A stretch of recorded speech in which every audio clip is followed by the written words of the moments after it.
Welcome to Praxis, a podcast where we explore how to practice and embody the way of Jesus in our everyday lives. Thanks so much for taking the time to listen. Today, we're wrapping up our series on core values as a church. Before we jump in, we want to ask all of you, our listeners, for a favor. Would you fill out a short survey for us? We have yet to decide what our next podcast series will be on, and the reason why is because we want your input first. So in the show notes, you will find a link to a short survey. It will only take a few minutes, and by filling it out, you can help us discern what topics we might like to discuss in the future. So thanks in advance. We would greatly appreciate any input you have. So today we're wrapping up a series on our core values as a church, and we want to do so by talking about this inevitable reality that none of us, no individual or organization or church, can perfectly live into one's values.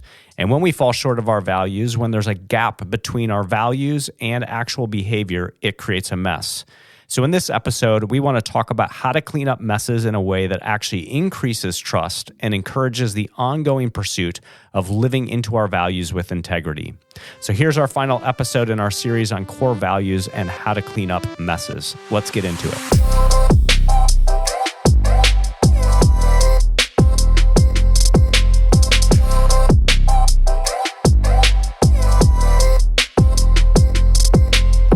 Welcome, everyone. My name is Katie. And I'm Mac. And I'm Cameron. So I have a question for you guys to start us off today.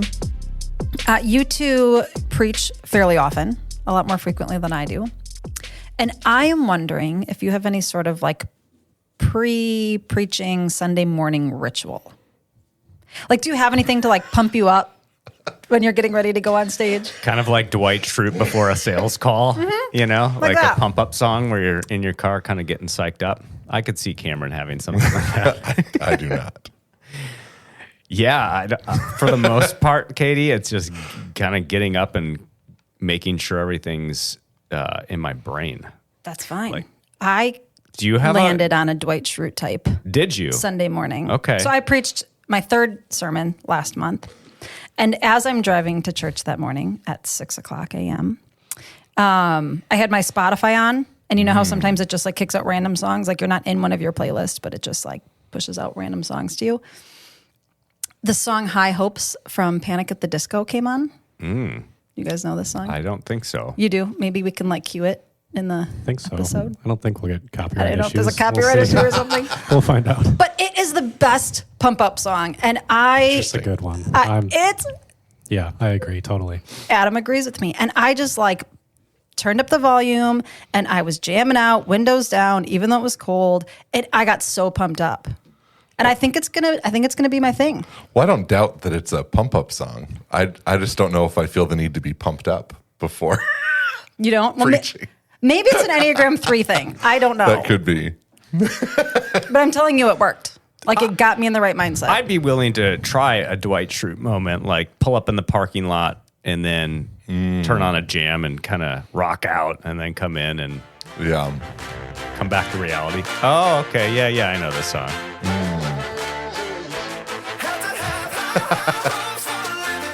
This did it for you, huh?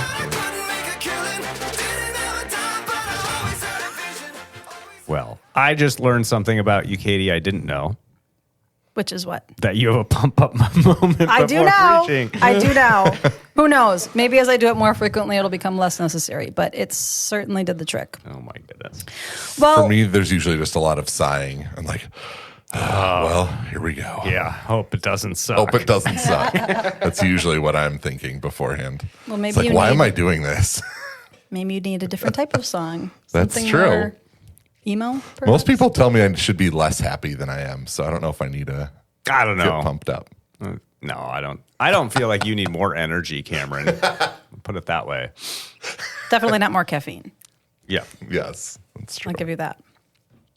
Well, let's get into it. We've been in a series for a while now on core values as a church. And our goal in this series has been to name our values so that we can better live into them as a church. So as a quick review, core values are discipleship, spirit sensitivity, participation, team leadership, generosity, and reconciliation. And if you haven't listened to those episodes, we invite you to check them out. But today we want to explore the question, what do we do when we fail to live up to our values? We recognize that nobody, right, no person, no organization, no church could perfectly live into their stated values. We all fall short. And when we do, it creates a mess. So today we want to suggest to you that healthy organizations not only recognize this, but they also have a process in place for cleaning up messes when these kinds of breakdowns occur. So today we want to talk about how to clean up messes in a way that actually increases trust and encourages the ongoing pursuit of living into our values with commitment and integrity. Yeah, and I would love to jump in here for a moment and just make sure we give credit where credit is due, because the primary content we're going to share today, this entire concept of cleaning up messes, didn't originate with us. So we're borrowing here from an organization called The Leader's Journey. We first got to know them a few years ago now when we reached out to them to navigate some decisions we wanted to handle really well. And then I actually received an invitation to join their team as a coach and consultant. So at least a small part of my time now goes to, developing pastors and leaders in other places around the United States. But what we're going to share today, we learned from them. And we've sort of adopted and integrated into how we approach things as a staff team and as a leadership team here at Crosspoint. And if you want more information about it beyond this podcast, you can check out their podcast. They also sort of detail this process in a book called Learning Change. So, Adam, maybe we could put that in the show notes. Yeah, for sure. All right. Yep. Learning Change. And but we wanted to start by giving credit where credit is due. But let me start with this question. Katie, you just shared, hey, sometimes all of us tend to kind of there's a gap between our stated values and our ability to live into them. So I'm just curious, when have you experienced that? A gap between stated values, maybe of an organization that you are a part of, and how the people in the organization actually behaved? And what impact did you notice that having on you or other people around you? I'm going to read some values for you from a local restaurant. All right. I want to see if you can guess what it is. We serve delicious food people feel good about eating with convenient locations and hours and affordable prices. And by working hard to offer the speed, choice, and personalization our customers expect. McDonald's. Yes. Nice. That does not describe That does my not describe your experience with at McDonald's in Oconomowoc. Uh-huh. So how does that impact you, Cameron? Well, I just don't ever go there. Oh, shoot. The sound stuff is falling all over me. We've got foam soundboards falling off of the wall right now. Yeah, I used to, after a Wednesday night, they used to have they brought back the Tropical Sprite remix. Oh. And it was delicious. So after youth group, it'd be like hot. I'd be like, you know what? I need one of those. I'm going to go get that. And I would go and I'd get in line. And after 15 minutes of waiting for a drink, I would say, this isn't worth it. And you'd leave empty-handed. Yes. That's brutal. Or if I already had paid and then I'm still just sitting there waiting for something. Yeah. So I just don't go there anymore. Wow. Was that during the And I don't feel very good about eating there afterwards. But was that during the kiosk days? Because now you can only order at a kiosk at McDonald's. You can't even order in interesting. person. No, this was through the drive-thru because it was like okay. their dining room was closed. So let me get this right. There were moments when you paid and got so tired of waiting, you drove off with it. Well, no. Okay. That. I was saying it was terrible when I did pay, and I'm like, I'm not losing this $1.05 or whatever. Right. And would just wait. But yeah, that's hard-earned cash right there. That's right. Yes. So I just thought that was funny. That is a good one. Katie, what about you? Yeah, I have an organization that comes to mind that I worked at early in my career. Not the governor's office, which has been recently mentioned. And in this organization, there was a lot of talk about healthy workplace culture. But in reality, there was sort of this toxic combination of like a hyper focus on results, which isn't bad, but it was a really strong focus on results combined with a lack of trust in the employees. And what it resulted in was an environment of micromanaging. Like there wasn't a lot of trust, but there was a real desire for results. And so a lot of changes to processes to make them more efficient and lots of change without great communication and without trust. And what I observed is that it resulted in the employees not responding well, unsurprisingly, because they felt like they were kind of really being watched, under the gun a bit, and worried about making a misstep. And I think they felt scrutinized, and I think it kind of backfired. So there was a gap in this organization between what the stated values were and what was actually happening, like the culture that existed, and the atmosphere that, at least that I observed. How did you notice that impacting people and how they showed up or functioned in the workspace? Yeah, that's a good question. There were I'll tell you, there was a lot of whispering behind closed doors. There was a lot of alliances. This person is aligned with that person, and they're kind of against these person. So there was different allegiances that were formed. It wasn't a safe place to own mistakes, which is what we're going to talk about today, because there was such a focus on results that there wasn't a lot of safety created for when mistakes were made. So I think it had a lot of ramifications that leadership probably didn't foresee, but in many ways what they were trying to do may have been a good thing, but because they didn't go about it the right way and with a healthy culture, I think it really backfired. Mm-hmm. Mm-hmm. Yeah, I remember years ago, this is probably a decade ago, before you guys were part of our staff team, but we did an anonymous staff survey. And one of the things that surfaced from that survey was that we kind of had a gossip problem on our staff. And this resulted in a whole lot of energy being spent addressing it, talking about what gossip is and how it's showing up and how we need to have one-on-one conversations, which then dovetailed into how to handle conflict and so on. So it was we kind of surfaced this problem that we wanted to remedy, spent a lot of time talking about the nature of the problem and how to function differently, but nothing changed.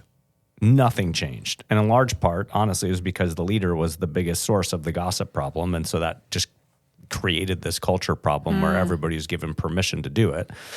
And I just remember, quite frankly, it became a huge credibility problem. Hey, we don't do what we say. And the result was sort of a widespread cynicism that sort of set in, as well as a kind of you were naming, this fear that took over, who's saying what about me, is kind of this constant paranoia about who's saying what about who at any moment behind closed doors. It was counterproductive to trust-filled relationship with each other. Mm-hmm. Yeah. So I think we can all point to examples, whether McDonald's or workplaces or whatever. But let's get down to the nitty-gritty of here's what's actually happening when there's this gap that exists. Whenever there's a gap between our stated values and how we actually live, at the heart of this gap is a breakdown in integrity. And we could have a much longer conversation about, the integrity being connected to our design and how God created us. But I just want to start by giving a simple definition of integrity. And I know you two are familiar with this already, but here's a simple definition: integrity is doing what you say you'll do, when you said you do it, and in the way or the manner it's supposed to be done. And so an integrity gap forms anytime there's a breakdown on any of those three levels. So you don't do what you said you do, you don't do it when you said you do it, or in the way it's supposed to be done. So maybe a simple example would be, my older boys are at the age where they can mow the grass. So let's say the grass is getting really long, and I say, hey, Tig, will you mow the grass? And he says, yes, I'll do it today. Well, one form of integrity breakdown would be I come home and he just didn't do it. That'd be one way. He said he'd do it and he didn't do it. Right? Another way is he does it, but he does it the next morning. So he didn't do it when he said he was going to do it. Maybe a third breakdown could be he does it, but he leaves stripes up and down the grass, doesn't do a very good job. All three of those would be hey, there's a gap between sort of the stated expectation that you gave your word to and what actually transpired. And it's sort of a silly example, but it illustrates the different ways that integrity can break down. The primary way that integrity breaks down is when we fail to keep our word on any of those three levels. And conversely, the primary way that we build trust and maintain trust with one another is by keeping our word. right? So this keeping our word is really important. The way we maintain integrity is by giving and keeping our word. The way we lose trust and where integrity breakdowns happen is when we fail to keep our word. And I want to name that, like, no one, no organization, no church, no individual can perfectly keep their word. For one, things just happen. Like, you may give your word to something like, hey, I'm going to be here at this time, and you get sick and you can't, like, there's nothing you can do about it. You just couldn't do it. So sometimes there's just like things come up, you've given your word to something, and something unexpected happens that prevents you from being able to follow through.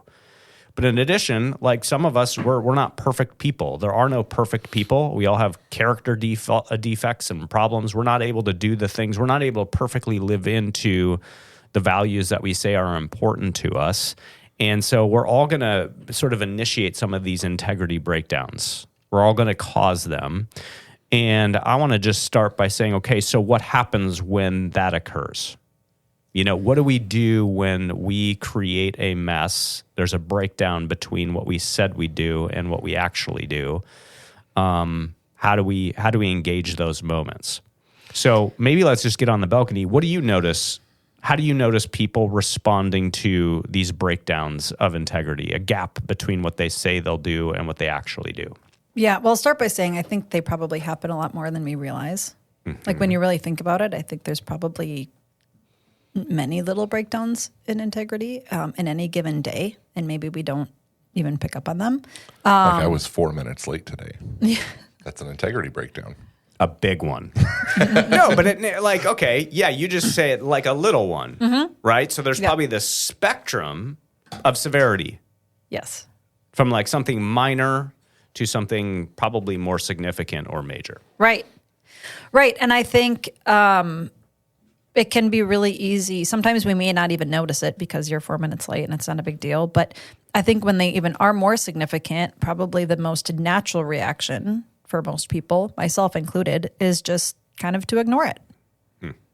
Right? Like, I think it's easiest just to move on and pretend like it's no big deal, especially when you're the one that created the integrity gap and you're the one that gave your word and weren't able to live up to that. I think we'd all rather just move on and pretend like it never happened.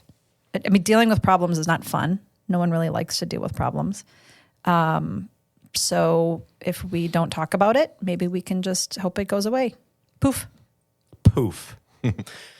I wonder too, when it comes to this idea of ignoring it or brushing past it or maybe minimizing it, if maybe in the church there's actually like an added pressure for that to be the response, and we sort of spiritualize it in the name of like forgiveness or love or whatever. So it's like we're actually trained to not make a big deal of issues because we should just kind of cover it with forgiveness. Mm-hmm. You know what I mean? Mm-hmm.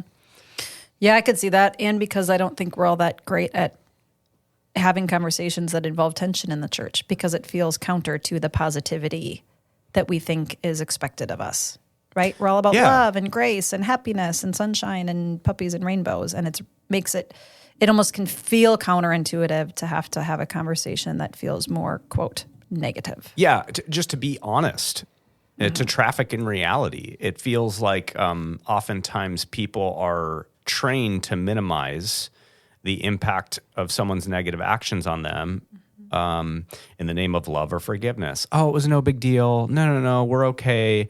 But of course, underneath the surface, they're still simmering with frustration or resentment or bitterness or whatever. So I think you're right, Katie. I think that a lot of times when messes are created, there's this inertia to just kind of minimize it or ignore it. But that doesn't solve it, right? It doesn't solve it. Oftentimes there's real frustration simmering underneath the smile. Yes, and it doesn't go away. Right. As much as we would like it to.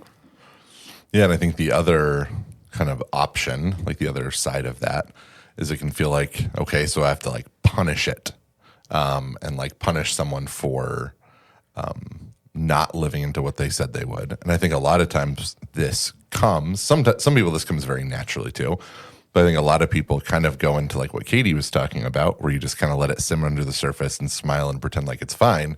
until all of a sudden, like, enough is enough. And then you just, like, lose it. Like a volcano. Which, Katie, you were talking about at the beginning, like an organization where there was a lot of pressure to perform, but like this micromanaging thing that came with it. And I imagine that, like, if mistakes were made, they were handled pretty punitively, which then caused people to kind of like constantly show up in ways that were self-protective, right? I think I've also noticed with this whole punish one that, like, it's very convenient. I've seen organizations where at the top, when leaders make a mess, they often ignore it, or it's minimized or justified, or it's not really dealt with. But when people lower on the hierarchy make a mistake or a mess, they're the ones who are punished for it because they don't have any positional power. So it's like those who have power, when they make messes, we ignore that, we minimize it, we forgive, we provide justification or rationalization. But when someone's lower on the totem pole, they lack that positional power, we punish them for their mistakes and perhaps even get rid of them if it's a big one or if it's the same mistake and it keeps happening too frequently. Yeah, it's inconsistent. Yep. Or hypocritical would be a better word. Yeah, so instead of maybe ignoring it or creating a culture where we punish messes that are created, I think one of the things we want to say is, like, what if we attended to it?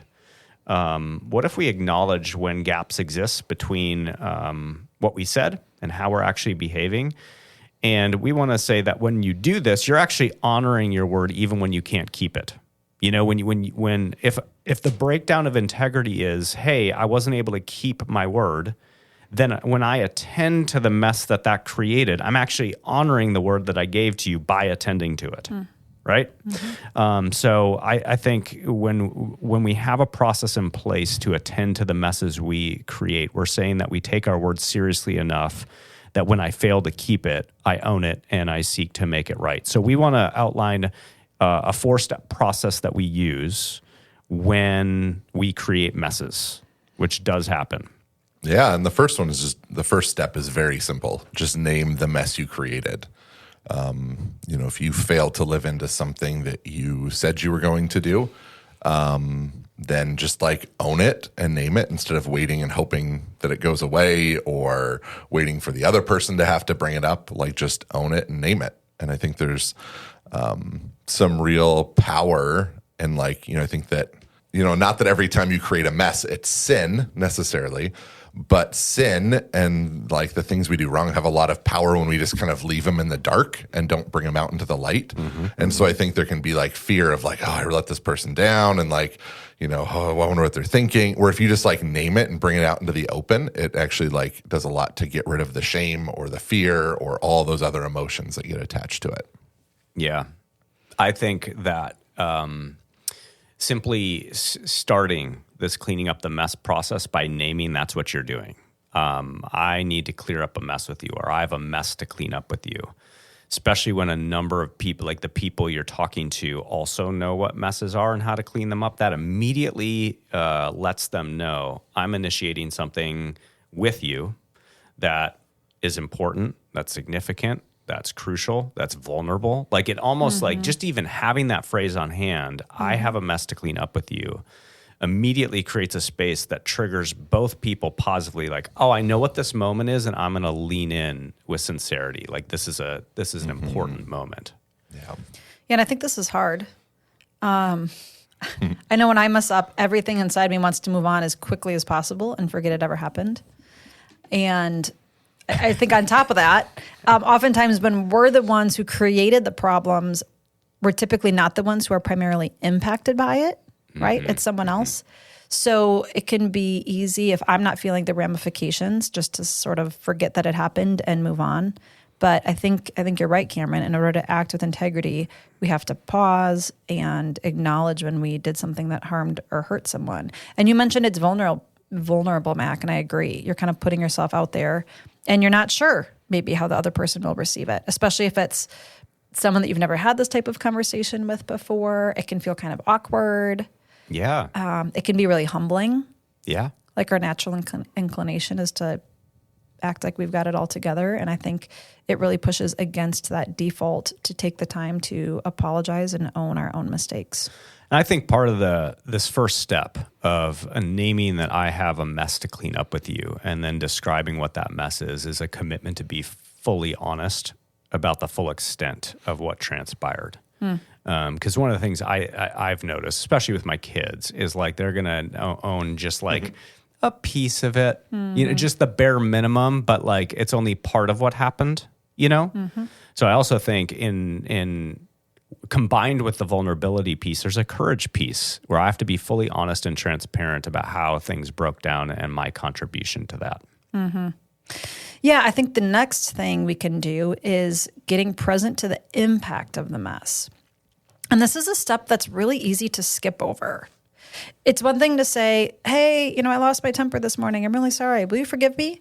But it's a whole nother thing to say, hey, I lost my temper this morning, and I want to know what impact did that have on you? Like, I'm just curious about that.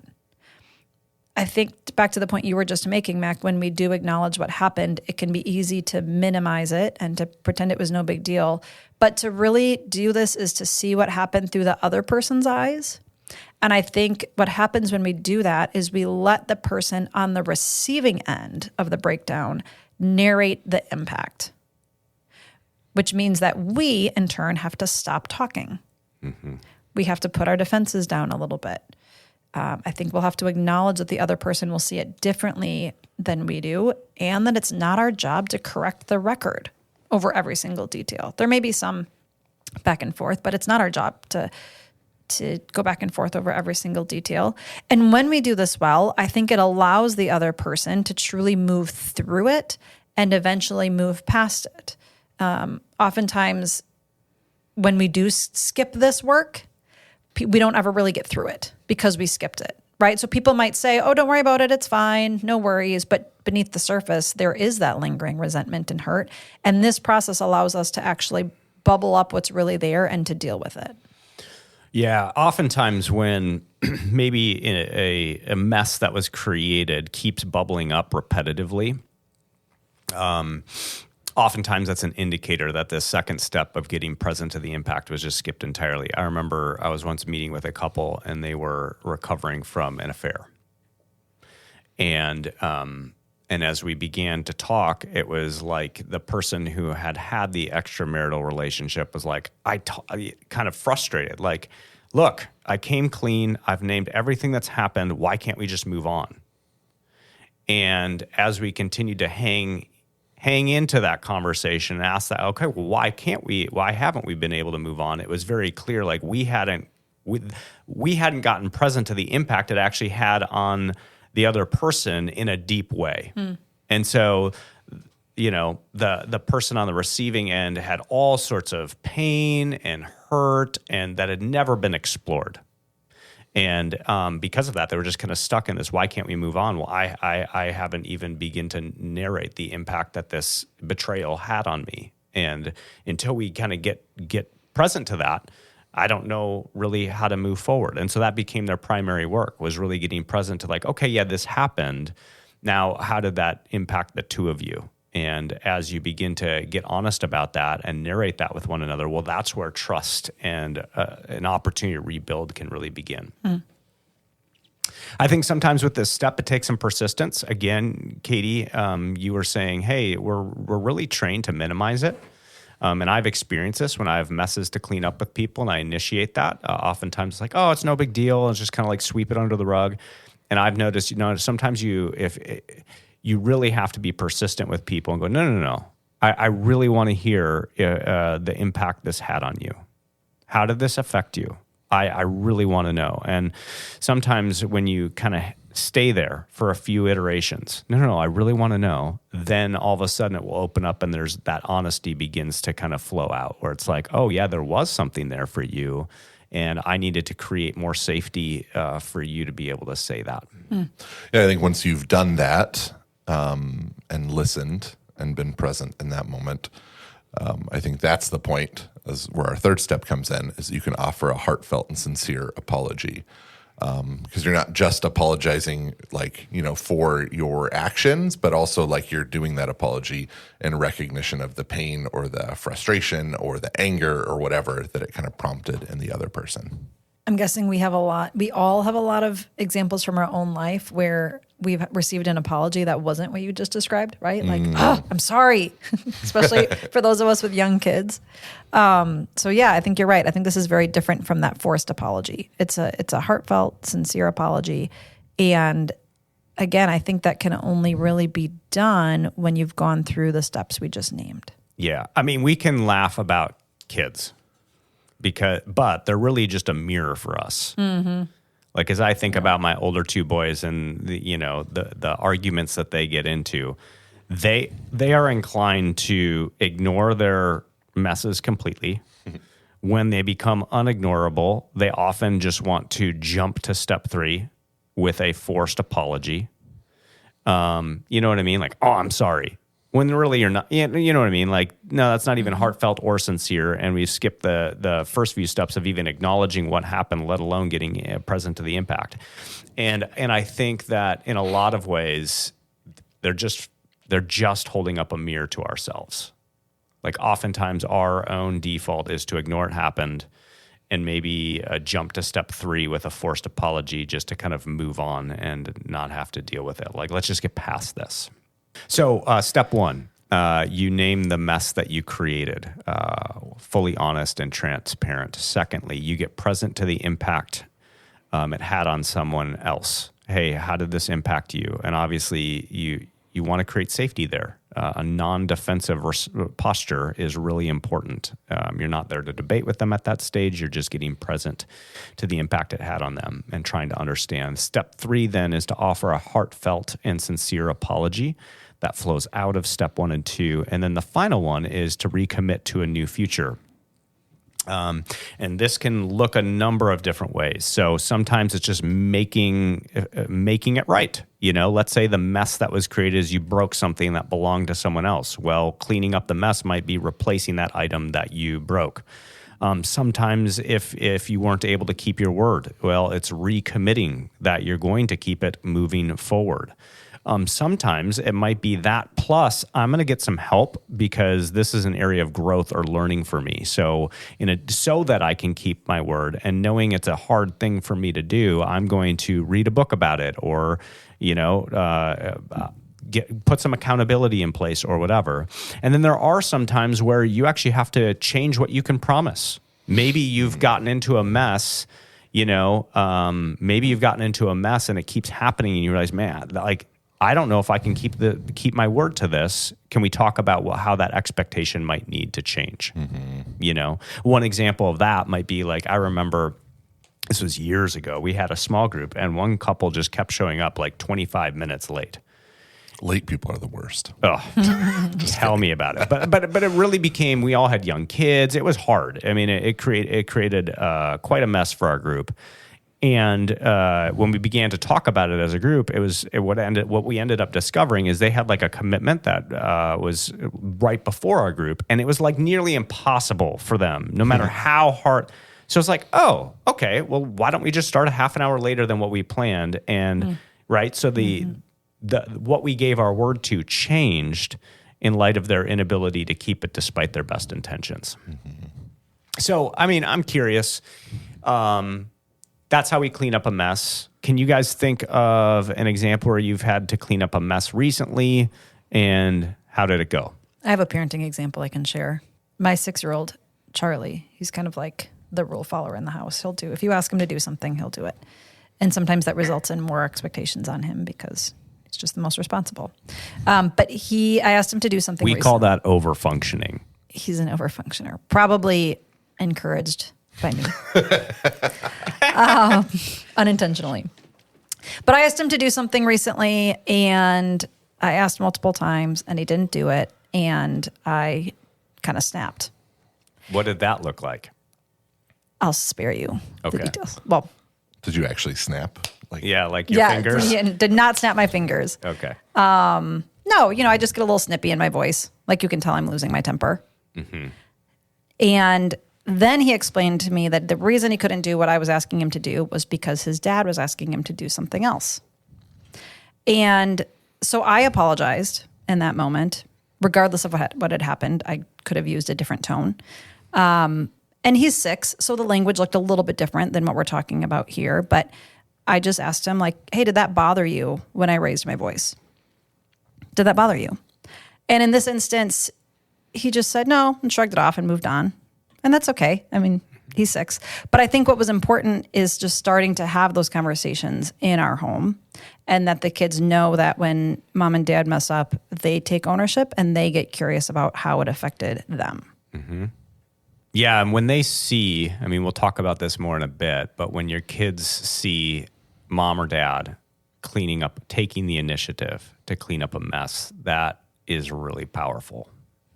I mean, those are some really important moments to restore trust that might have been broken with your kids, and for them to see you modeling something, a way of navigating breakdowns in a way that we hope that they do in their own life when they grow up. You know, you guys were both witnesses to a recent mess that I created in a leadership team meeting. You know, one of the things that can happen when we get anxious or reactive is some people puff up and they get loud and intense, and other people sort of shrink back and they shut down. I tend to shrink back.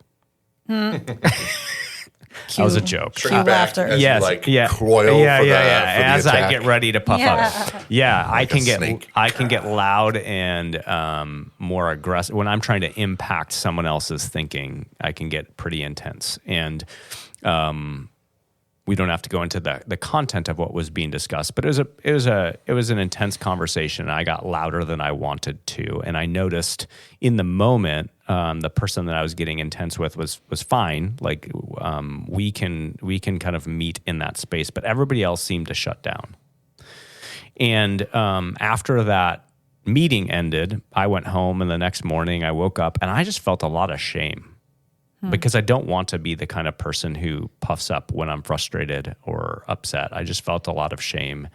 And yet I knew, like, yep, you created a mess, and the next step is for you to own that. So I sent an email out to our leadership team naming I have a mess to clean up, and kind of walk through these 4 steps. Here's what happened last night. I got loud and frustrated, and this is not who I want to be. I'm not living into my values in that moment. Like, I named it and invited them to share the impact it had on them, and, you know, walk through the steps. And it was really fascinating to watch how people responded the next few days. Some people were very like dismissive, like, no, it's totally fine. You don't need to apologize. And other people like got way more honest about, hey, here's how that intensity impacted me, and then how I was present as a result. And so on. And those aren't fun moments. Like, it's never fun to have to send an email out to an entire team acknowledging the mess you created and how you fell short of your values. But what I will say is that it helped my shame to be able to like acknowledge it and name it.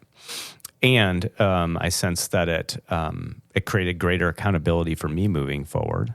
Like I was able to re-up my commitment to how I want to be present in difficult conversations, and I think it was trust building for those on our leadership team to be able to be honest with me and have some back and forth where we actually attended to it and dealt with it, and hopefully move forward in a more productive way.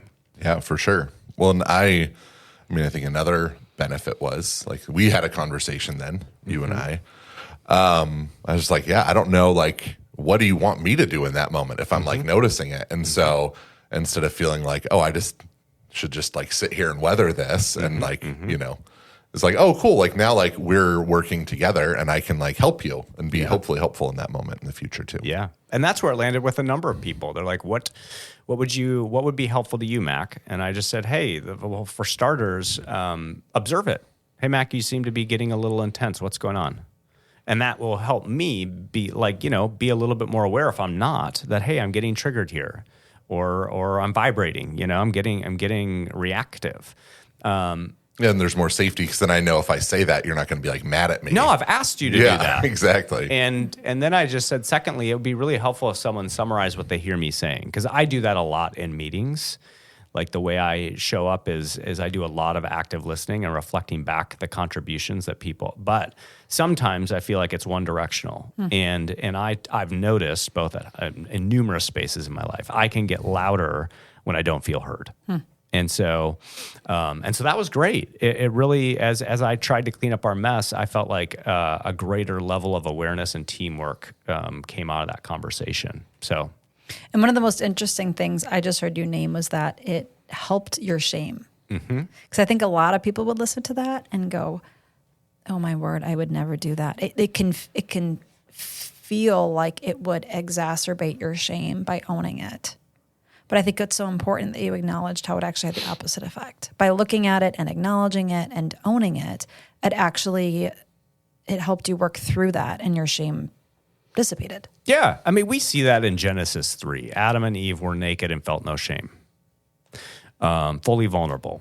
And then sin enters the picture, and the first thing they do is they sew fig leaves together and they hide. We don't like it. But one of the way out of our shame is to bring it into the light of God's love. In an ideal world, we all do this and we all do this really well. And when we make a mess, we take the initiative to clean it up and to own it with transparency and all the steps we just outlined. But we're not living in an ideal world. So what do we do when someone else makes a mess that impacts us? We're on the receiving end of it, but they don't come to us to clean it up. Maybe they don't realize they made a mess. Maybe they do realize it, but they aren't taking ownership for whatever reason. What do we do then? Any thoughts? Yeah, I mean, I think the first step is to just name it with them. Kind of like we mentioned that there's a huge tendency to just ignore it or to blow up at it and just get really frustrated. But there's, I think, a way to name it with compassion and with a curious posture, trying to find out hey, what's going on? What's happening, as opposed to coming at it with full of judgment and assuming that everything or the reasons why or what kind of person they are that would show up 4 minutes late to a podcast recording or, any of those kinds of things. But just to be a little more open-handed and neutral about it, but also willing to wade into it. I just assume it's the traffic jam around the roundabout in Exonia. Yeah, when you live downtown, it's tough. You know what? There was a semi, to that point, there was a semi stuck in that roundabout yesterday, Cameron. Yeah. And it made me about 4 minutes late getting home. Sometimes I get stuck behind a tractor. Yep, that can happen in Exonia. It's true. It does. Yeah, but this is so interesting and so important, because I do think that when someone else offends us, it's so easy to create a narrative in our head and to fill in the gaps in ways that maybe don't paint the other person in the best light, or it doesn't give them the benefit of the doubt. So in order to do this, it's we have to catch ourselves as soon as we start doing that and kind of hit the pause button and just maintain an open mind until we can have that conversation with them, rather than filling in the gaps of what I don't know with my own assumptions. Let the other person fill in the gaps with what actually happened. Yeah. Yeah, and this is why attending to it with compassionate curiosity is so important. To be able to come with questions rather than statements. Hey, I noticed you had said you were going to do this, and from my vantage point, here's where we are. What happened? Talk to me. What's going on here? And if you can ask with safety, creating safety, and just kind of clarifying, hey, were we on the same page here? Did you understand something differently? Right? It might be that you guys just didn't communicate very well.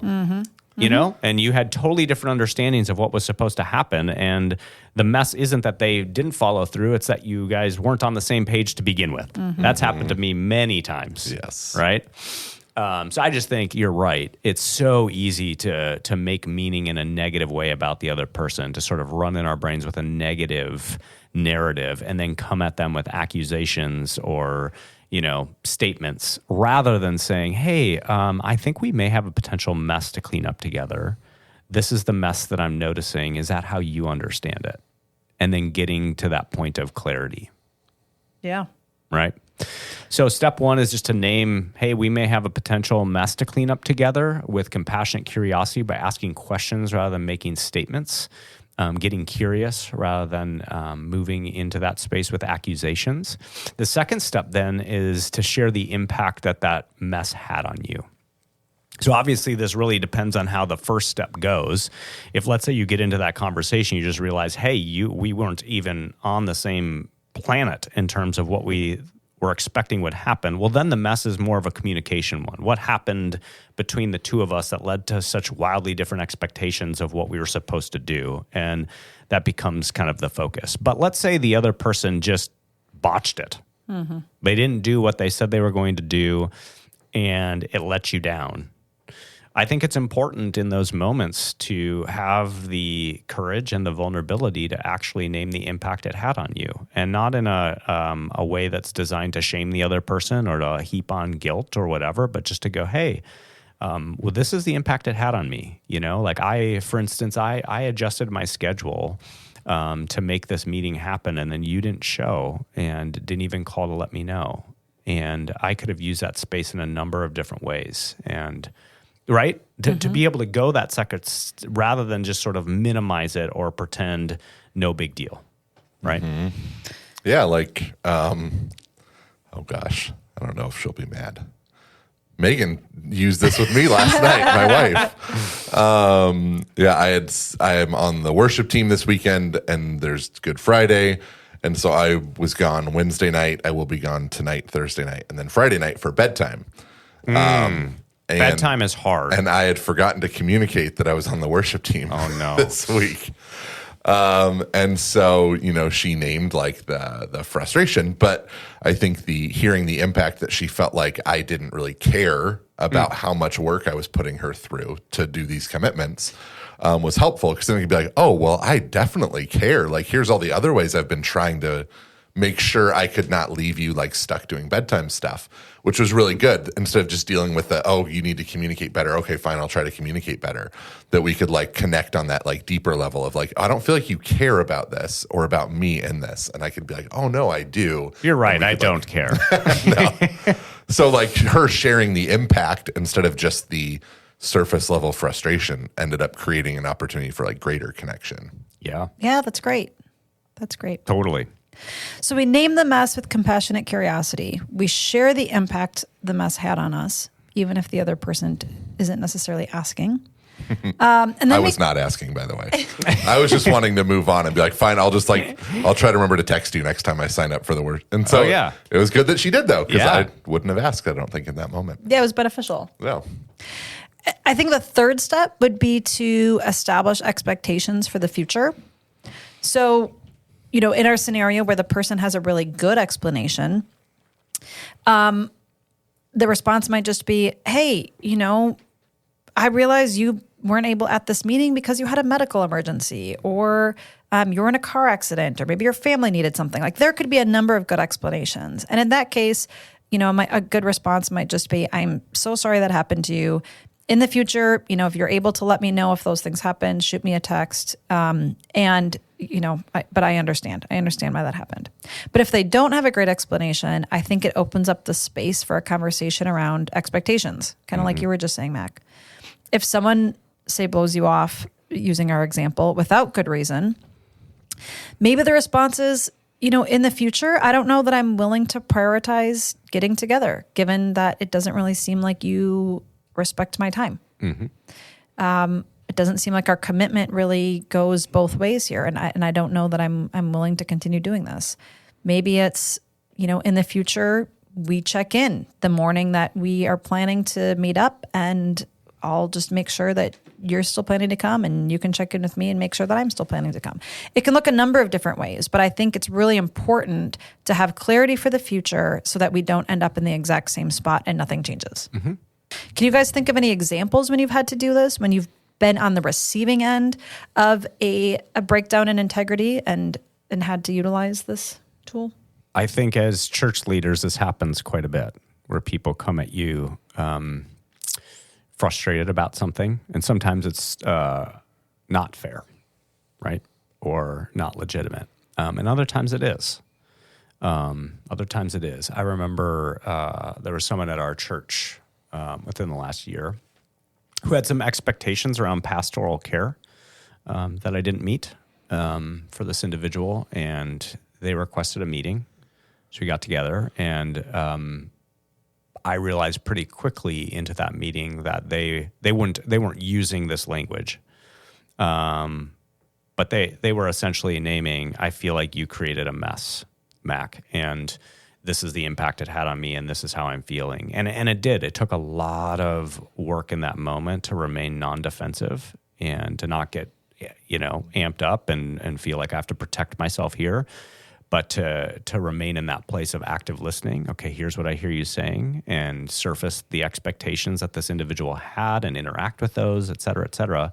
And, as I reflect on that conversation months afterwards, there were pieces of it that totally weren't fair. And I don't think were realistic. And then there were other pieces where it was like, yeah, as I really listened, though, maybe there was something for us to learn in that moment. And positively, it led to a greater understanding of what's in this individual's life, a greater understanding of my role and how I can meet that, and then a shared expectation of what I can do and where the responsibility lands moving forward. And in light of that conversation, you guys may remember, we as a staff were able to kind of get on the balcony and look at some of our care practices to see if anything needed to be improved or changed. And so, overall, someone else taking the initiative and working through the complexity, I think, led to a positive outcome. Mm-hmm. That'd be an example. My husband, Alex, recently had the scenario happen to him where he had a lunch scheduled with someone and he moved around work commitments and other things to be able to make it happen. He had to drive a ways to get to the restaurant, and the person didn't show up. No call, no text. And when Alex called him 20 minutes into sitting at the table, his response was, "Oh yeah, something came up." That's it. Nothing more. Yeah. So we were talking about it that night, and Alex hadn't responded yet because he wasn't sure how to respond, but he tends to be more of a passive person. So his inclination was to say, "Yeah, no worries." But we had a conversation around, what if you didn't say no worries? Mm-hmm. What if you actually did, even though the person's not apologizing and asking how it impacted you? What if you led with that anyways? Yeah.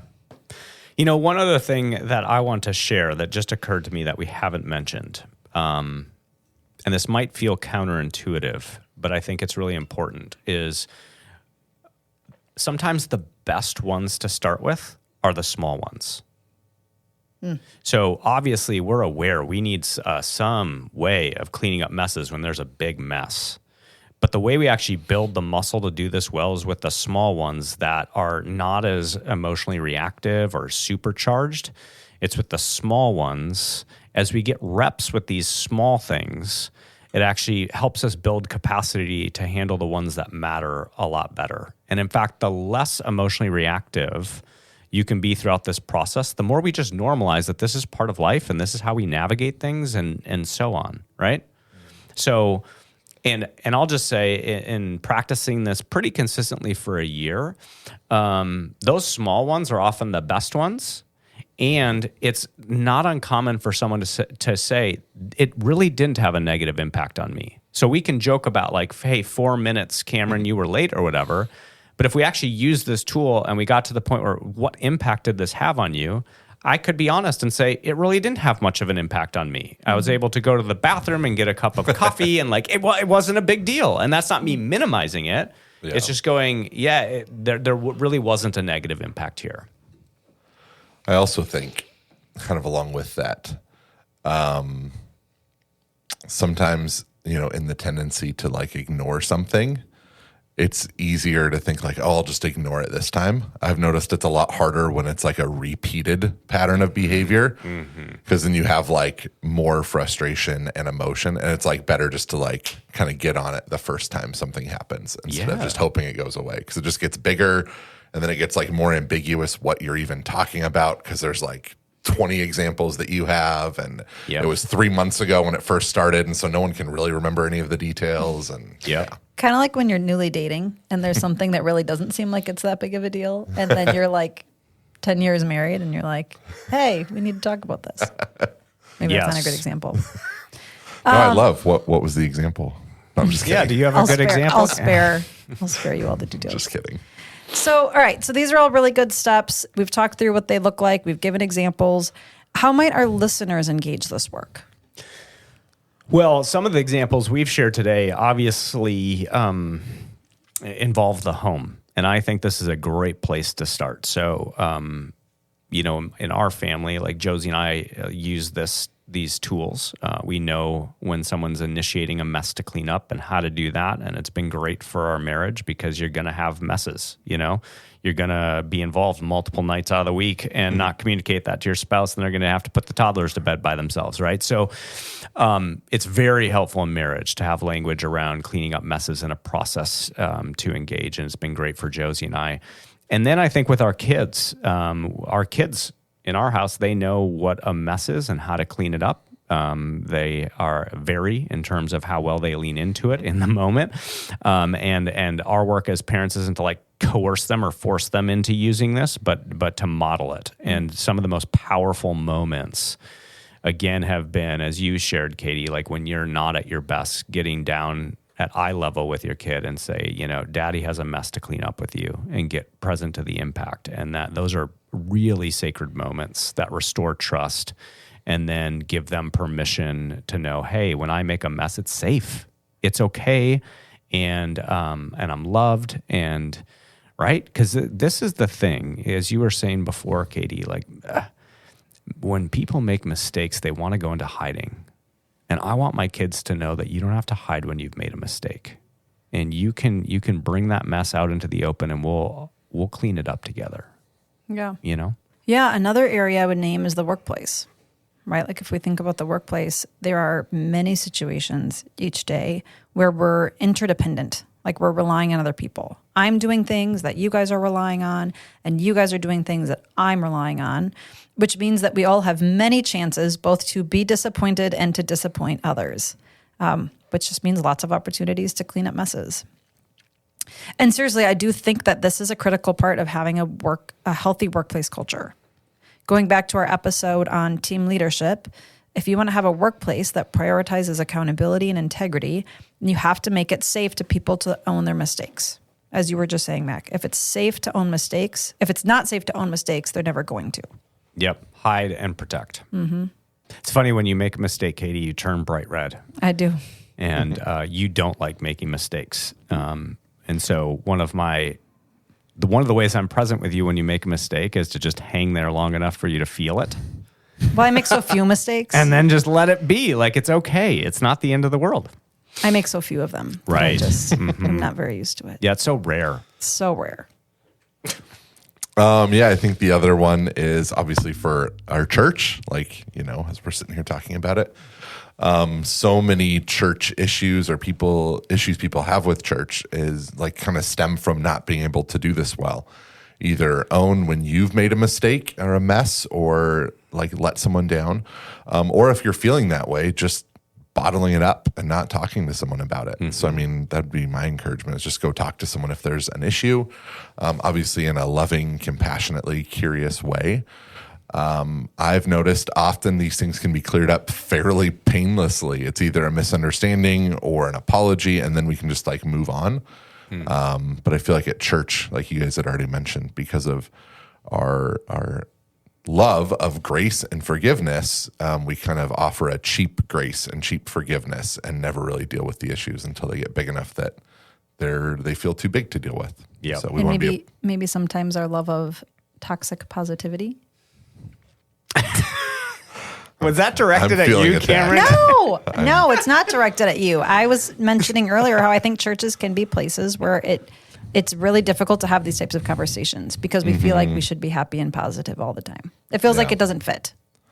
Yeah, that's true. For our listeners, Cameron is a very positive person, and we love that about you, Cameron. Love. Mm-hmm. Big picture, you guys. All of us are going to create messes. It's just part of life. And it happens when we don't do what we say, when we said we'd do it, or in the way it was supposed to be done. We fail to keep our word. And the result is just a breakdown of integrity that creates a mess. And ignoring the messes creates more messes. So in this episode, We've been drawing from the Leader's Journey. Feel free to check them out. But we've tried to outline a practical way to clean up messes when you create them, but also when other people create them. And when this is done well, we've noticed that it actually produces greater trust and a deeper commitment to our values. I think if you're listening to this and you're wondering, hey, what can I practice or what can I do in light of this? I would encourage you to do an integrity audit of how well you're keeping your word to the various people in your life, and then clean up any messes that you become aware of at home or work or in our community. Use this template to initiate some conversations that could be trust building. So thanks for joining us today. We hope you enjoyed today's episode. Having wrapped up this series now on our core values as a church, we are at the point where we are discussing where to go next, and we want to invite you to help us discern what that might be. So in our show notes today, there's a link to a survey that we're using to solicit feedback on what topics to tackle after this, and we would love to hear from you. What are you interested in? What would you like to hear us talk about? Please fill out that survey and let us know. We'd love to hear from you. Praxis is recorded and produced at Crosspoint Community Church. You can find out more about the show and our church at crosspointwi.com. If you have any questions, comments, or have any suggestions for future topics, feel free to send us an email. Also, if you enjoy the show, consider leaving a review. And if you haven't already, be sure to subscribe wherever you get your podcasts.